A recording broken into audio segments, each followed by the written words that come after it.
ప్రభు చేసినటువంటి క్రియలను, ఆయన చూపిన ఆశ్చర్య కార్యాలను వాళ్ళు మర్చిపోయారంట. ధర్మశాస్త్రాన్ని అనుసరింప నొల్లకపోయిరట. ఆయన క్రియలన్నీ కూడా ఏవైతే కార్యాలు వారు చూశారో, ప్రభువు చేశారో అవన్నీ వాళ్ళు మర్చిపోయారంట.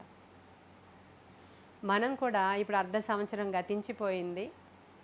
మరి మరలా 7వ నెలలోనికి మనం అందరము ప్రవేశించాం. ఇలా బ్రతికి ఉన్నామంటే దేవుని యొక్క ఉచితమైన కృప. ఈ యొక్క 7వ నెల మొదటి దినాన మనమందరము ఈ గూగుల్ మీట్లో కలిసి ఆరాధించడానికి, ప్రార్థన చేయడానికి, పార్టిసిపేట్ చేయడానికి ప్రభు మనకిచ్చినటువంటి ప్రశస్త సమయాన్ని బట్టి మొదటగా మీరు కూర్చున్న మనమందరం కూడా మన హృదయాలలో ప్రభువుకి కృతజ్ఞతాస్తుతులు చెల్లించాలి.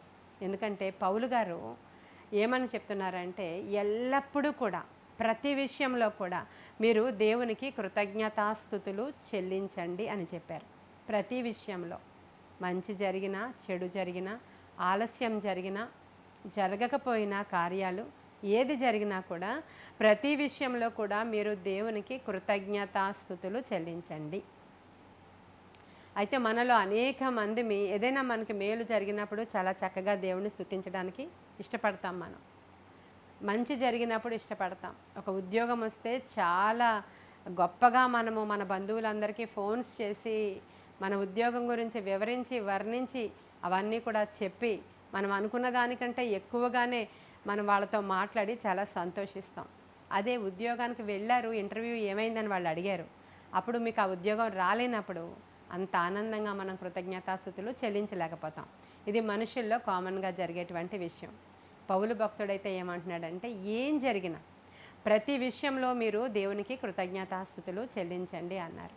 7వ నెలలో మొదటి దినాన ఈరోజు ఒక నిర్ణయం హృదయంలో తీసుకోవాలి. ప్రభువా, అనుదినము, ప్రతిదినము, ప్రతి క్షణం కూడా మీకు నేను కృతజ్ఞతాస్తుతులు చెల్లించేటువంటి హృదయాన్ని నాకు ఇవ్వండి అనేటువంటి మాటతో ప్రారంభిద్దాం ఈరోజు. ఎందుకంటే ఆ కృతజ్ఞతాస్తుతులు చెల్లించకపోతే ఏమన్నా ప్రాబ్లమా? దేవునికి థ్యాంక్స్ చెప్పకపోతే ఏమన్నా కోపగిస్తాడా దేవుడు? దేవునికి ఒకవేళ మనము కృతజ్ఞత చెల్లించకపోతే ఏమైనా కక్ష పెట్టుకుంటాడా దేవుడు? మనుషులు లాంటి వాడైనా ఆయన? మనం చెప్పాలా? థ్యాంక్స్ చెప్పకపోతే దేవుడు ఊరుకోరా? ఇలాంటి ప్రశ్నలు ఒకసారి అప్పుడప్పుడు వస్తుంటాయి మన హృదయంలోనికి. కానీ మనం అన్ని సందర్భాలలో దేవునికి కృతజ్ఞతాస్తుతులు చెల్లించలేకపోతూ ఉన్నామనేది సత్యం. అయితే మీరు కీర్తనల గ్రంథము 75వ కీర్తన 1వ వచనంలో మీరు చూస్తే, దేవా, మేము నీకు కృతజ్ఞతాస్తుతులు చెల్లించుచున్నాము, నీవు సమీపముగా నున్నావని కృతజ్ఞతాస్తుతులు చెల్లించుచున్నాము అన్నాడు భక్తుడు. మరొకసారి చదువుతున్నాను చూడండి. దేవా, మేము నీకు కృతజ్ఞతాస్తుతులు చెల్లించుచున్నాము, నీవు సమీపముగా నున్నావని కృతజ్ఞతాస్తుతులు చెల్లిస్తున్నాం. ఇప్పుడు దేవునికి కృతజ్ఞత చెప్పడానికి కారణాలలో మొదటి కారణాన్ని మీకు నేను చూపిస్తున్నాను. ఈ భక్తుడు ఎందుకు కృతజ్ఞతాస్తుతులు చెల్లిస్తున్నాడు అంటే, దగ్గరగా దేవుడు ఉన్నాడని కృతజ్ఞతాస్తుతులు. మనకందరికీ ఒక ప్రశ్న, మీకు దేవుడు దగ్గరగా ఉన్నాడా, దూరంగా ఉన్నాడా? మనకు అందలేనంత ఎత్తైనటువంటి ఉత్తర సభా పర్వతము మీద ఆశీనుడై అక్కడే ఉన్నాడా, లేకపోతే నీకు సమీపముగా కూడా వచ్చాడా దేవుడు? ఒకసారి ఆలోచన చేయండి. యేసుక్రీస్తు ప్రభువారు ఎప్పుడైతే ఈ భూమి మీదకి వచ్చి ఉన్నారో, ఆయన మనతో సహవాసము చేయడానికి, మన రోగములను బాపడానికి, మన వ్యసనములను మాన్పడానికి, చెరలో ఉన్నవారిని విడిపించడానికి, బందీగా ఉన్నవారిని విడిపించడానికి, బీదలకు సువార్త ప్రకటించడానికి ఆయన వచ్చి ఉన్నారు, ఆయన అభిషేకించబడ్డారు అని లేఖనంలో రాయబడి ఉంది. దేవుడు ఈ భూమి మీదకి వచ్చిన సందర్భం అది. ఆ తరువాత ఆయన ఆరోహణమై వెళుతూ అన్నారు, నేను వెళుతున్నాను, కానీ నాకు మారుగా ఒక ఆయన్ని మీ మధ్యలోనికి పంపిస్తాను. ఆయన ఆదరణకర్త, సత్యస్వరూపి. ఆయన మీ మధ్యలోనికి వచ్చి మిమ్మల్ని ఆదరిస్తారు, మీతో మాట్లాడుతారు, మీరు ఎలా ప్రార్థన చేయాలో కూడా నేర్పిస్తారు. ప్రతి విషయంలో కూడా ఆయన మీకు సమీపంగా ఉంటారు. ఎప్పటి వరకు ఉంటారు ఆయన అంటే, మరలా యుగాంతము వరకు కూడా, యుగ సమాప్తి వరకు కూడా ఆయన మీతో ఉంటారు అని చెప్పారు. అంటే ఆయన సన్నిధి అంత సమీపంగా ఉంది మనకి. అనుదినము కూడా ఆయన మా వాక్యముతో మనతో మాట్లాడుతూ ఉన్నప్పుడు ఆయన మెల్లని స్వరము ద్వారా మనతో మాట్లాడుతూ ఉన్నప్పుడు మనం ఆయన స్పర్శని కూడా అనేక సందర్భాలలో మనము టేస్ట్ చేస్తూ ఉంటాం. మీరు చాలా జాగ్రత్తగా గమనించండి. మన ఇంట్లో అందరూ ఉంటారు, కానీ చాలా సందర్భాలలో మీరు ఒంటరిగా ఉంటారు. అందరూ ఉంటారు ఇంట్లో, పిల్లలు ఉంటారు, భర్త ఉంటాడు, ఇంకా మనుమలు పుట్టిస్తే వాళ్ళు కూడా ఉంటారు. కానీ మీకు ఒక ఒంటరితనం అనేది అనేక సందర్భాలలో మీరు ఫేస్ చేస్తూ ఉంటారు. కొన్ని సందర్భాలలో భర్త ఉంటాడు ఇంట్లో, కానీ ఏం మాట్లాడ్డు అతను. భార్య ఉంటుంది, ఆమెకి ఆయనకి ఏది సంబంధం లేకుండా ఉంటూ ఉంటారు కొన్ని ఇళ్లల్లో.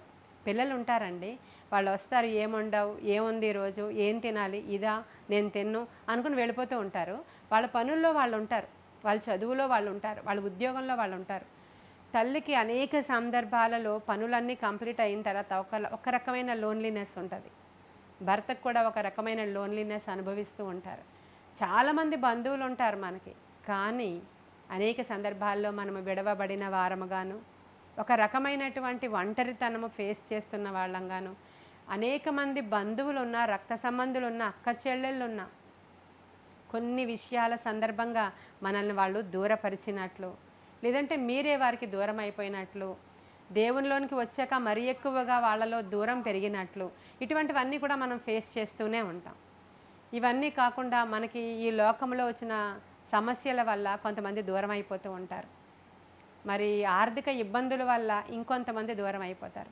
కొంతమందికి సడన్గా అనారోగ్యం వచ్చినప్పుడు అందరు బంధువులు చూడడానికి వస్తారు మీ ఇంటికి, అయ్యో అని మిమ్మల్ని పలకరిస్తారు.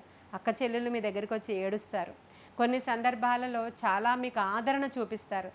తరువాత అది లాంగ్ టైం మీ యొక్క అనారోగ్యం ఉండిపోయినప్పుడు ఎవరు మీ ఇంటికి ఇంకా రారు, దూరం నుంచి పలకరిస్తారు, కొంత యోగక్షేమాలు కనుక్కుంటారు. ఇంకా అదే స్థితిలో ఇంట్లో కొనసాగుతూ ఉన్నప్పుడు అదొక రకమైన భయంకరమైన ఒంటరితనంలోనికి వెళ్ళిన కుటుంబాలు చాలా మనకి కనిపిస్తూ ఉంటాయి. ఈ రోజుల్లో ఇటువంటి భయంకరమైనటువంటి ఒంటరితనం అనుభవిస్తున్న వాళ్ళు చాలామంది ఉంటారు. అందరూ ఉంటారండి. వాళ్ళకి చాలామంది అయితే వారి బిడ్డలు దూరదేశాలలోనికి వెళ్ళి చదువులు చదువుకొని అక్కడే సెటిల్ అయిపోయి, మేము ఇంకా రాలేము, ఇక్కడే మేము సెటిల్ అవుతాం, ఇంకా మీరు వీలైతే మీరే వచ్చి మమ్మల్ని చూసి వెళ్ళండి అనేటువంటి దినాలు ఇవి. ఆ తల్లిదండ్రులు ఎంత లోన్లీనెస్ అనుభవిస్తారంటే ఇక మనం సఖ్యము కాదు. అలాంటి కుటుంబాలు చాలా ఉన్నాయి. అందుకే కొన్ని విలేజెస్ లాగా కడుతూ ఉన్నారు. కొన్ని అన్ని ఫెసిలిటీస్తో ఉన్నటువంటి ఇళ్లను కడుతూ మరి ఆ బిల్డర్స్ ఏమని చెప్తున్నారంటే ఇదొక వండర్ఫుల్ ల్యాండ్ అనమాట, ఇది వండర్ఫుల్ విలేజ్ టైప్. ఇది ఇక్కడ అంతా కూడా పిల్లలు చాలా దూర ప్రాంతాల్లో దూరదేశాల్లో ఉన్న తల్లిదండ్రులు ఆఫ్టర్ రిటైర్మెంట్ మీరు వచ్చి ఇక్కడ చక్కని ఫెసిలిటీస్ అనుభవించేటువంటి స్థలాలు ఇవి అని కొన్ని ఇళ్లను వాళ్ళు ప్రత్యేకంగా ఒంటరిగా ఉన్న తల్లిదండ్రుల కొరకు, ఒంటరిగా ఉన్న విడవబడిన భర్త, విడవబడిన భార్య, విడవబడిన పిల్లలు, వీళ్ళకి డబ్బులు ఉంటాయి కానీ సమీపముగా ఉండే బంధువుడు ఉండడు. ఇలా ఈ మానవుల యొక్క విషయాలు, రిలేషన్స్ కొనసాగుతున్న దినాలలో ఇప్పుడు మనం ఉన్నాం. ప్రస్తుతం మన టైం అది. ఈ టైంలో దేవుడు ఏమంటున్నాడో తెలుసా? మీరు దేనికి థ్యాంక్స్ చెప్పాలో తెలుసా నాకు అని అడుగుతున్నాడు.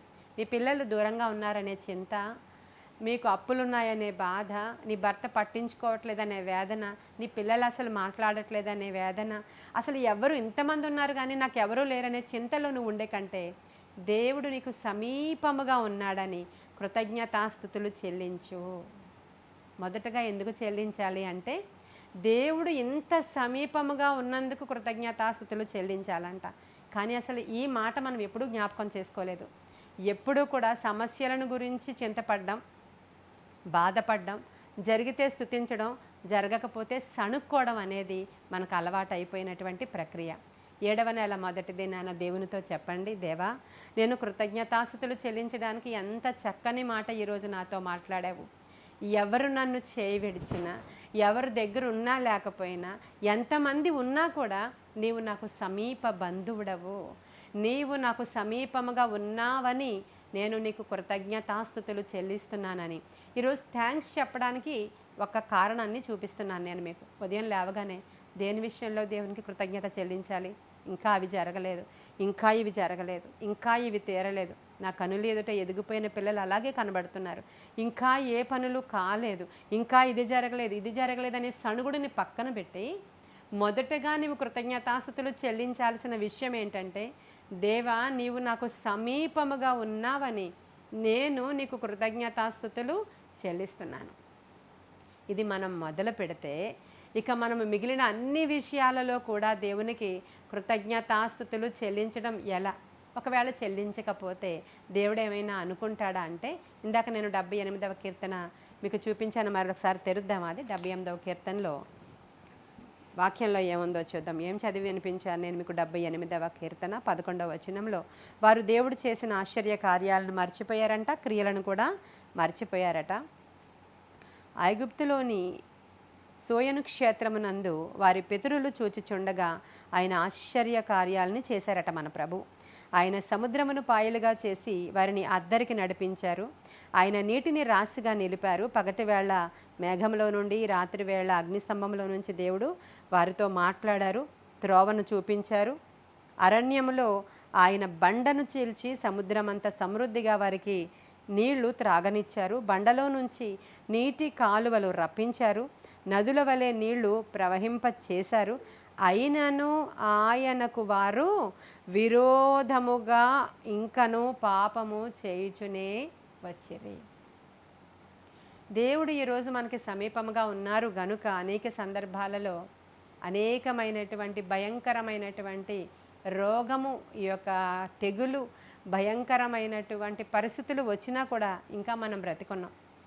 ఆయన మన కోసం చేసినటువంటి ఆశ్చర్య కార్యాలని ఒక్కసారి మీరు తలపోసుకుంటే, మీరు పుట్టిన దగ్గర నుంచి ఇప్పటి వరకు దేవుడు ఎన్ని మేళ్ళు చేశారో మీకు, ఎన్నిసార్లు నీవు రోడ్డు మీద, రైలులోనూ, ఆకాశంలోనూ, నీటిలోనూ ప్రయాణం చేసినప్పుడు నిన్ను కాపాడారో, నీ పిల్లలను కాపాడారో, నీ భర్తను, నీ యొక్క భార్యను, నీ బంధువులను కాపాడారో, నీ తల్లిదండ్రులను కాపాడారో ఒక్కసారి నువ్వు జ్ఞాపకం చేసుకుంటే, ఇక్కడ మనం చూసినప్పుడు మన పితరులు ఏ విధముగా వాళ్ళ ఆశ్చర్య కార్యాలు దేవుడు చేశారో వాళ్ళు మర్చిపోయారంట. వాళ్ళకి అసలు జ్ఞాపకం రావడం లేదంట. ఏ విధముగా ఆయన గొప్ప కార్యాలను చేశారో అవన్నీ మర్చిపోయారంట. వాళ్ళు మర్చిపోయి, ఆశ్చర్య కార్యాలను మర్చిపోయి చాలా క్యాజువల్గా ఇప్పుడున్నటువంటి సమస్యను పట్టుకుని సణుగుతున్నారంట వాళ్ళు. మనం కూడా మనకున్న సమస్యని పట్టుకుని సనగడం అనేది మనకు అలవాటైపోయింది. ఈరోజు కార్యం కోసం ఎదురు చూసి జరగలేనప్పుడు మనల్ని మనమే దూషించుకోవడం అలవాటైపోయింది, తిట్టుకోవడం అలవాటైపోయింది, సణుక్కోవడం అలవాటైపోయింది. ఏమన్నా ప్రాబ్లమా అలా చేస్తే అంటే, ప్రాబ్లమే అంటున్నాడు దేవుడు. ఏం ప్రాబ్లమో తెలుసా? దేవునికి కోపం వస్తుంది అంట. చూడండి 21వ వచనంలో ఉంటుంది, యెహోవా ఈ మాట విని కోపగించెను, యాకోబు సంతతిని దహించి వేయుటకు అగ్ని రాజెను, ఇజ్రాయేలు సంతతిని హరించి వేయుటకు కోపము పుట్టెను. దేవునికి థ్యాంక్స్ చెప్పకపోతే ఏమన్నా కోపం వస్తుందా అనేటువంటి అంశం మాట్లాడుకుంటున్నాం మనం. అంటే దేవునికి కృతజ్ఞతాస్తుతులు చెల్లించాలి ప్రతి విషయంలో. ఈ విషయాన్ని బాగా ఎరిగినవాడు పౌలు భక్తుడు. ఆయన కొన్ని సలహాలు ఈరోజు మనకి 7వ నెలలో మొదటి దినాన్ని ఇస్తున్నారు. మీకు ఎలా ఉన్నా సరే మీరు దేవునికి కృతజ్ఞతాస్తుతులు చెల్లించండి అన్నారు ఫస్ట్. మరి దేని విషయంలో మేము చెల్లించాలయ్యా అంటే, దేవుడు అంత సమీపముగా మీకు ఉన్నందుకు కృతజ్ఞతాస్తుతులు చెల్లించండి అని ఈ భక్తుడు చెప్పాడు. సరే, మనం కృతజ్ఞతాస్తుతులు చెల్లించడానికి ఇష్టపడుతున్నాం. మనకి కొన్ని సందర్భాల్లో కార్యాలు జరగలేనప్పుడు విసుగొచ్చేస్తుంది. అప్పుడు ఏం చేయాలి అంటే, దేవుడు ఇంతకు ముందు చేసినటువంటి అద్భుతాలను జ్ఞాపకము చేసుకుంటూ స్తుతించాలి అని చాలా క్లియర్గా మనకు అర్థమవుతుంది. మీకు 10 మంది కుష్ఠరోగుల యొక్క సందర్భం న్యూ టెస్టిమెంట్లో ఉంటుంది కదా, మీరు చూడండి, ఒకసారి తెరుద్దామా? మత్తయి సువార్త 8వ అధ్యాయంలో ఉంటుంది, మీరు తర్వాత చదువుకోండి లేకపోతే. మత్తయి సువార్త 8వ అధ్యాయంలో అక్కడ 10 మంది కుష్ఠరోగులు ప్రభువు దగ్గరికి వచ్చి, అయ్యా మీరు మమ్మలను శుద్ధులుగా చేస్తారా, మీకు ఇష్టమేనా అని అడిగినప్పుడు ప్రభువు అన్నారు, నాకు ఇష్టమే అన్నారు ఆయన. అని 10 మందిని శుద్ధులుగా చేశారు ఆయన. శుద్ధులుగా చేసినప్పుడు వాళ్ళు వెళ్ళి ప్రధాన యాజకుడికి కనపరుచుకోవాలి, వాళ్ళు శుద్ధులు అయ్యారా లేదో ఆయన చెప్తారనమాట అక్కడ. అయితే వీళ్ళందరూ 10 మంది పరిగెత్తిపోయారు. ఒకడు మాత్రం వెనక్కి వచ్చి పెద్ద శబ్దముతో కృతజ్ఞతాస్తుతులు ప్రభువుకి చెల్లించాడు. మనకందరికీ తెలిసిన సందర్భం ఇది. అప్పుడు ప్రభు ఏమన్నారంటే, నువ్వు ముందు పోయి అక్కడ మీ యొక్క ప్రధాన యాజకుడి దగ్గరికి వెళ్ళి నీ ఇంట్లోనికి వెళ్ళొచ్చో లేదో పర్మిషన్ ఏంటో చూసుకోపోయావా, మళ్ళీ ఎందుకు వచ్చావు అని అనలేదు ఆయన. ఆయన ఏమన్నారంటే, మిగిలిన 90 ఎక్కడా అని అడిగారు ఆయన. మిగిలిన వాళ్ళు ఏమయ్యారు? నాకు థ్యాంక్స్ చెప్పకుండా వెళ్ళిపోయారు కదా. నువ్వు ఒక్కడవే వచ్చి నాకు థ్యాంక్స్ చెప్తున్నావు, మిగిలిన వాళ్ళు ఎక్కడా అని అడిగారు ప్రభు. ఈరోజు ఒకసారి చెప్పండి, మీరు ప్రతి విషయానికి కృతజ్ఞతాస్తుతులు చెల్లిస్తున్నారా? ఈరోజు మనకిచ్చినటువంటి ఈ నీడను బట్టి, తిండిని బట్టి, బట్టను బట్టి, చిన్న ఉద్యోగాన్ని బట్టి, భార్యను బట్టి, భర్తను బట్టి, గృహాన్ని బట్టి, ఏదో నీవు కలిగి ఉన్న వస్తు వాహనాలను బట్టి, ప్రతి దాన్ని బట్టి కృతజ్ఞతాస్తుతులు. అన్నిటికంటే ప్రాముఖ్యంగా ప్రియమైన దేవుని బిడ్డలారా, నీకు ఇచ్చిన ఆరోగ్యాన్ని బట్టి. మీరు ఒకసారి ఏమి ప్రాబ్లం లేకపోయినా సరే క్యాన్సర్ హాస్పిటల్కి వెళ్ళి చూడండి. మీకు అసలు ఏ హెల్త్ ప్రాబ్లం లేకపోయినా సరే టీబీ హాస్పిటల్కి వెళ్ళి ఒకసారి చూడండి. మీకు ఏ ప్రాబ్లం లేకపోయినా సరే ఐసీయూ దగ్గరికి వెళ్ళి ఒక్కసారి మామూలుగా నార్మల్గా చూసి రండి. ఒక్కసారి మీరు వెళ్ళి హాస్పిటల్ని చూసి వచ్చిన తరువాత మీరు దేవునికి ఏ రేంజ్లో కృతజ్ఞతాస్తుతులు చెల్లిస్తారంటే, ఇచ్చిన ఆరోగ్యాన్ని బట్టి మీరు కృతజ్ఞతాస్తుతులు చెల్లించకుండా ఉండలేరు ప్రియమైన దేవుని బిడ్డ. ఈరోజు ఇలా స్పష్టంగా నీవు వినికిడి కలిగి వినగలుగుతూ దేవుని వాక్యము దగ్గరికి ఈరోజు నీవు వచ్చి కూర్చున్నావంటే అది దేవుని యొక్క మహా ఉచితమైన కృప మాత్రమే.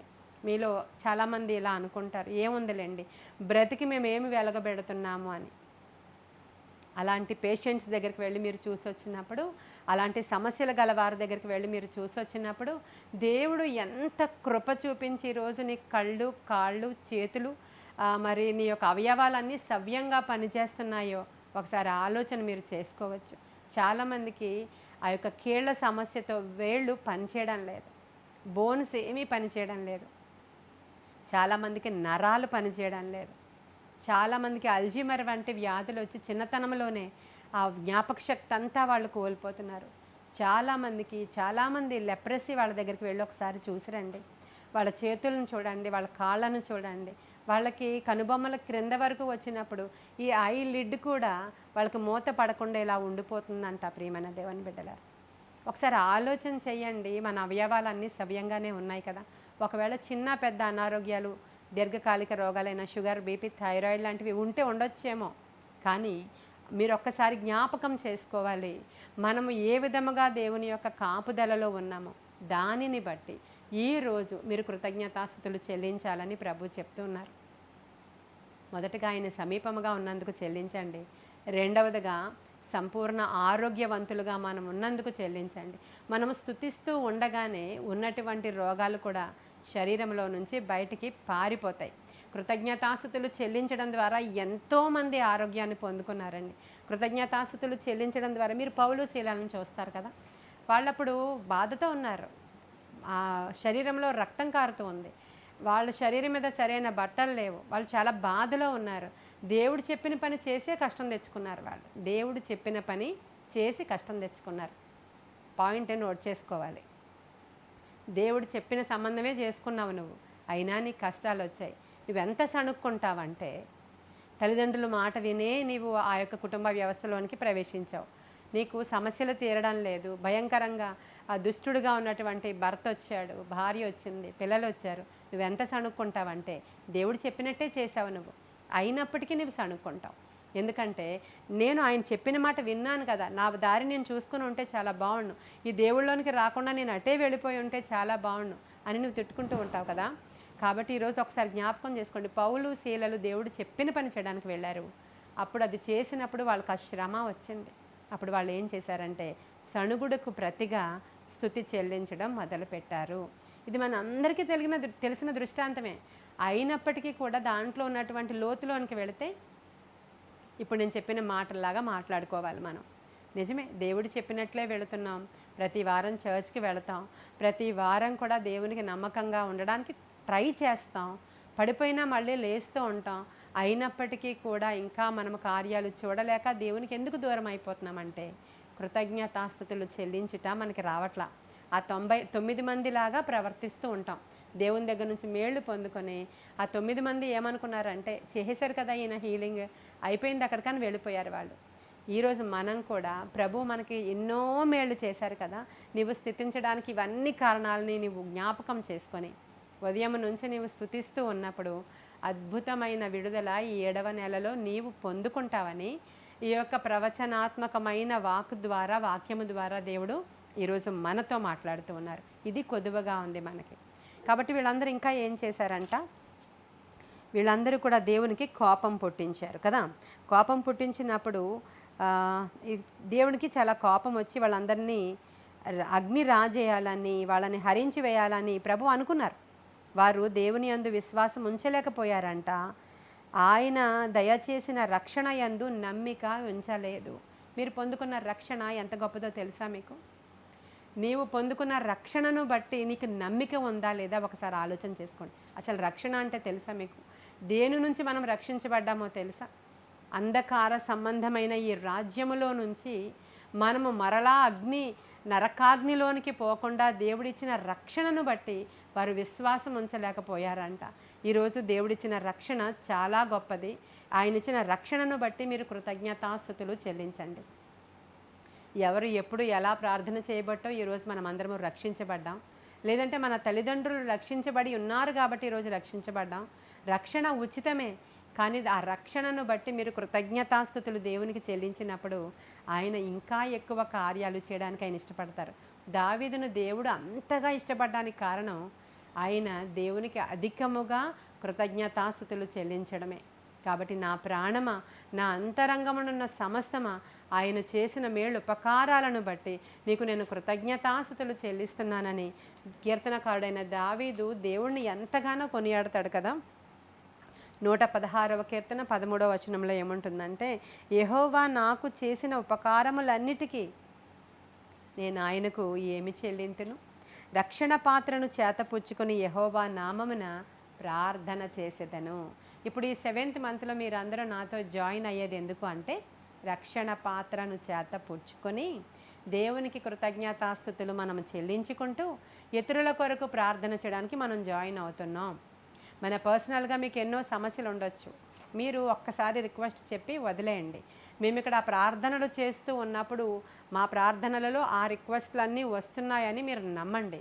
ఇక్కడ మనం ప్రార్థన చేస్తూ ఉన్నప్పుడు ఏ సమస్య అయితే మీకు ఉందో ఆ సమస్య ఎత్తుపడుతున్నప్పుడు ఇది నా కోసమే చేస్తున్నారు, నేను రిసీవ్ చేసుకుంటున్నానని పార్టిసిపేట్ చేయండి. ఇంకా ముందుకు పోతే ఇంకా రిక్వెస్ట్లు ఉంటే ప్రేయర్ వారియర్స్కి మీరు ఆ రిక్వెస్ట్లు మెసేజ్ పెట్టండి. ఇప్పుడు నేను లాస్ట్లో ప్రార్థన చేసేటప్పుడు ఒక్కసారి నేను ప్రార్థన చేస్తాను, ఖచ్చితంగా అది జరిగిందని మీరు నమ్మండి.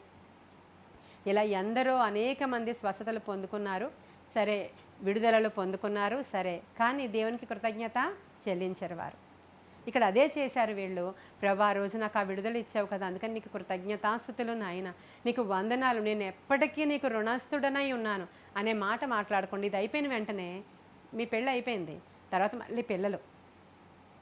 మళ్ళీ పిల్లల తర్వాత పిల్లలకు వచ్చిన సమస్యలు, మరలా రిక్వెస్ట్లు తప్ప జరిగిన దానికి దేనికోసం మేము ప్రార్థన చేశామో అది జరిగిన తర్వాత దానికి కృతజ్ఞతాస్తుతులు ఆ రేంజ్లో దేవుని దగ్గరికి వెళ్ళవు. ఒకసారి జ్ఞాపకం చేసుకోండి.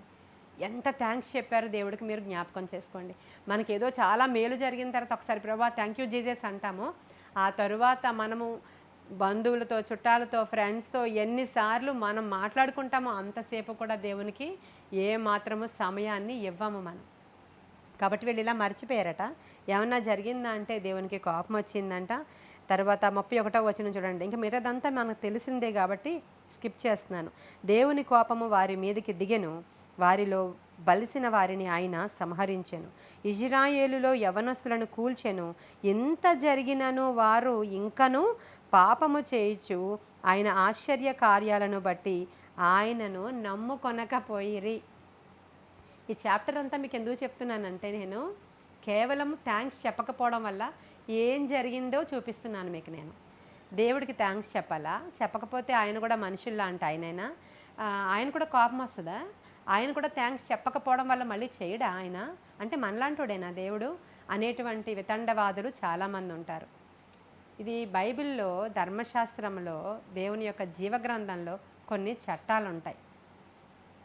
మనము దేవుని ఎడల ఎలా ఉండాలి, వాక్యం ఎడల ఎలా ఉండాలి, ఎలాంటి హృదయం గలవారమై ఉంటే దేవుడు ఎలా చేస్తాడు, ఎలాంటి తగ్గింపు గలవారమై ఉంటే ఎలా చేస్తాడు, ఎలా గర్విష్ఠులమైపోతే ఎలా ఉంటాము, దేవునికి కృతజ్ఞతలు చెల్లిస్తే ఎలా ఉంటుందో క్లియర్గా ధర్మశాస్త్రంలో, దేవుని యొక్క గ్రంథంలో వ్రాయబడి ఉన్నాయి. అయితే మనము నూతన నిబంధన భక్తులము, కృప కృప కృప కృప కృప కృప ఆవరించింది.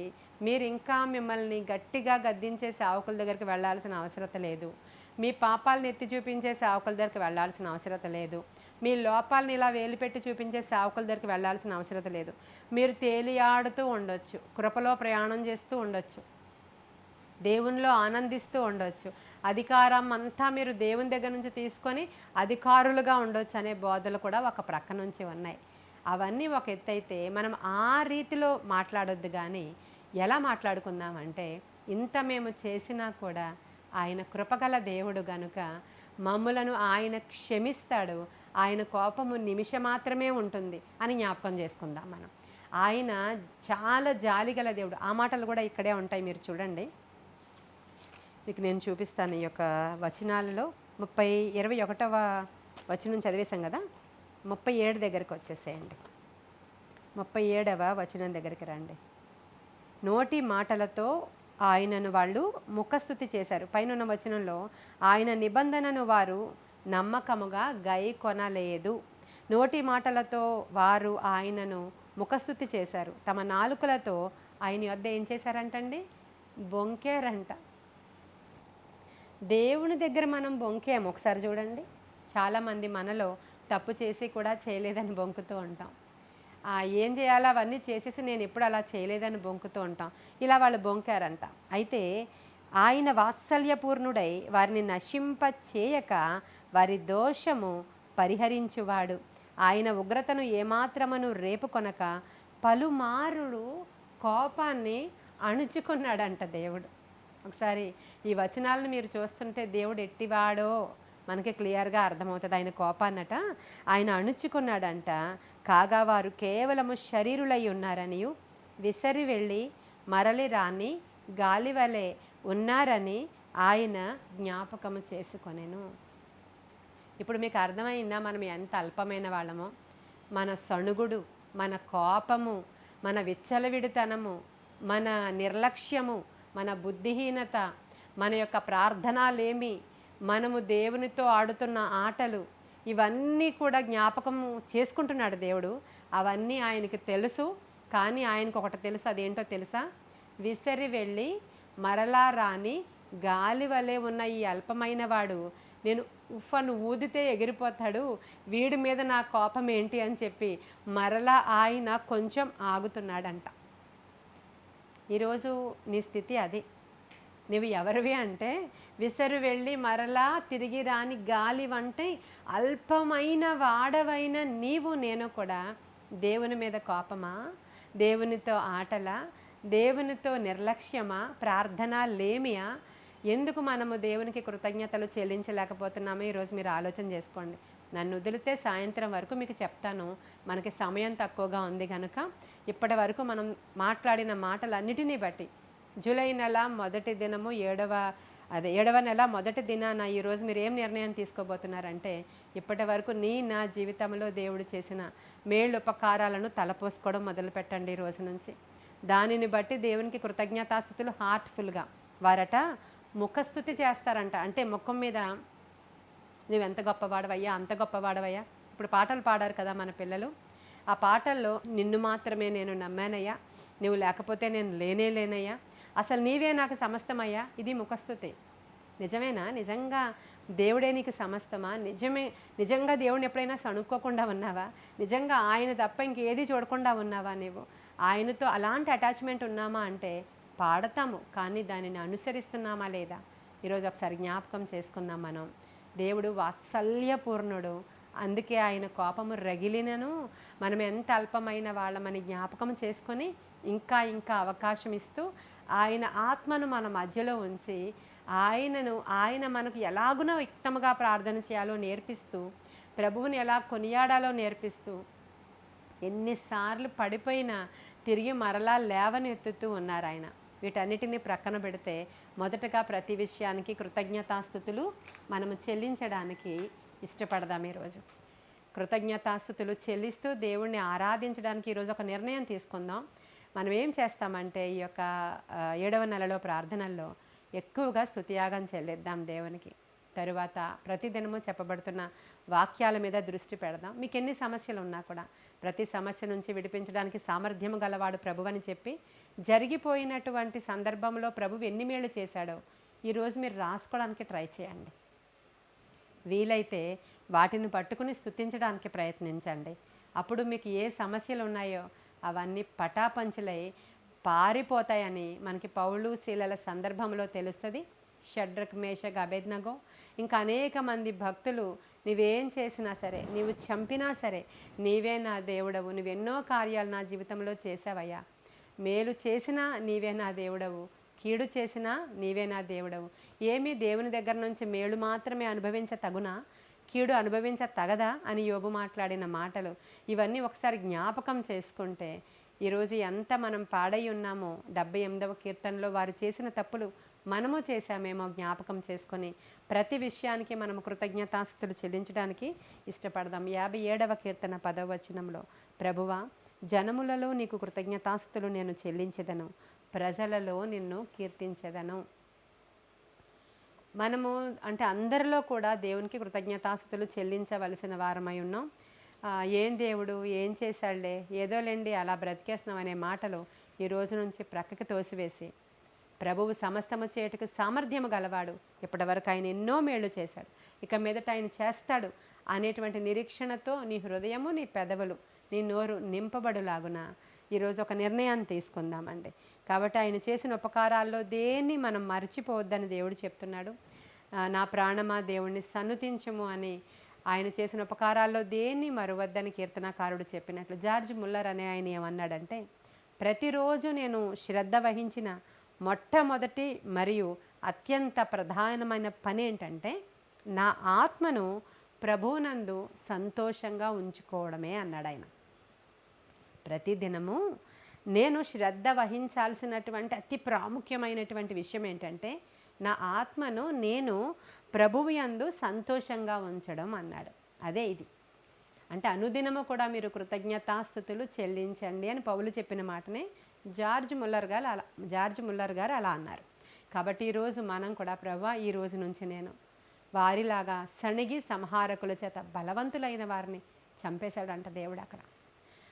అలాంటి లిస్టులో నేను ఉండొద్దు. ఇది కృపాకాలం, అలా టిట్ ఫర్ టాట్ ఇప్పుడు లేదు.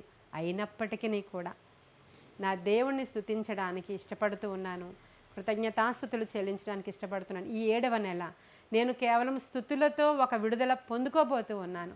ప్రార్థన చేసుకుందాం. మహాపరిశుద్ధుడవైన తండ్రి, మహోన్నతుడవైన దేవ, సర్వాంతర్యామి, మీరు మాట్లాడితే మేము బ్రతుకుతాం నాయన. మీ మాటల్లో జీవం ఉంది, మీ మాటల్లో శక్తి ఉంది, మీ మాటల్లో ప్రభావం ఉంది. మీ మాట అగ్ని వంటిది నాయన. ఇప్పటి వరకు మేము మాట్లాడుకున్న మాటల్లో ఎన్నిసార్లు మేము సణిగి, ఎన్నిసార్లు మిమ్మల్ని ఆయాసపరిచి, ఎన్నిసార్లు వారి నోర్ల ద్వారానే వారి జీవితాలకు ఆయాసం కలుగజేసుకున్నారనే మాట అయ్యా నా తండ్రి మా ఎడల ఒకవేళ జరిగిందో వాటన్నిటిని బట్టి ఒక్కసారి క్షమించమని, మా తప్పిదాలు మన్నించమని వేడుకుంటూ అధికముగా నిన్ను స్తుతించే బద్దులమై ఉన్నామని ఎరిగి ప్రభ కృతజ్ఞతాస్తుతులు చెల్లించడానికి అవసరమైన మంచి మనసు మాకు దయచేయండి దేవా. మేము ఎటువంటి వారం అంటే నిజంగానే ఇంతలో కనబడి అంతలో మాయమయ్యే ఆవిరి వంటి వారమని, ఎలాగ విసిరి వెళ్ళి మరలా రాని గాలి వంటి వారమని మీరు జ్ఞాపకం చేసుకున్నట్టు ఈరోజు మేము కూడా ఇంత అల్పమైన మాకు ఎందుకు ఇంత పొగరు, ఇంత అల్పమైన మాకు ఎందుకింత అయా నాయన ఈ లోకాశ లోకేచ్ఛ, ఎందుకింత అనవసరమైన ధైర్యము అని. అనవసరమైన ధైర్యం ఎందుకంటే ధైర్యం అనేది మా దేవునిలో ఉండాలి, కానీ నేను చాలా మంచిగా ఉన్నాను, ఏమి నన్ను ఏది చేయలేదనే అనవసరమైన ధైర్యం వద్దు ప్రభువా. మాలో దేవుని ఎడల భయము భక్తి కలిగి జీవించడానికి అవసరమైన కృప 7వ నెలలో మేము పొందుకుంటున్నాం. నూతన పరచబడుతున్నాం, నూతన ఆత్మతో నింపబడుచున్నాం, నూతన కృపలతో నింపబడుచున్నాం, నూతన కృతజ్ఞతాస్తుతి అర్పణ నీకు చెల్లించడానికి ఇష్టపడుతున్నాం ప్రభువా. నాయన సహాయం చేసి మా పెదవులతో కాదు, మా హృదయాంతరంగాలతో, మా జిహ్వ బలులు స్తోత్ర బలులు అర్పిస్తూ కృతజ్ఞతాస్తుతులు చెల్లించడానికి ఇష్టపడుతూ మహిమ ఘనత ప్రభావాలు మీకు ఆరోపిస్తూ వినిన వారందరూ ఈరోజు వారి హృదయాలు కృతజ్ఞతతో నింపబడింది అని నేను నమ్ముచున్నాను ప్రభువా. సహాయము చేయమని నాయన మాలో నుంచి ఆ కృతజ్ఞత లోపల నుంచి బయటికి రావడానికి అవసరమైన పరిశుద్ధాత్మ ఆయా శక్తిని మాలో పెట్టి నడిపించి మీరు మహిమ పొందుకోమని యేసయ్య శ్రేష్ఠ నామంలో అడుగుచున్నాము తండ్రి. Amen. Amen. God bless you.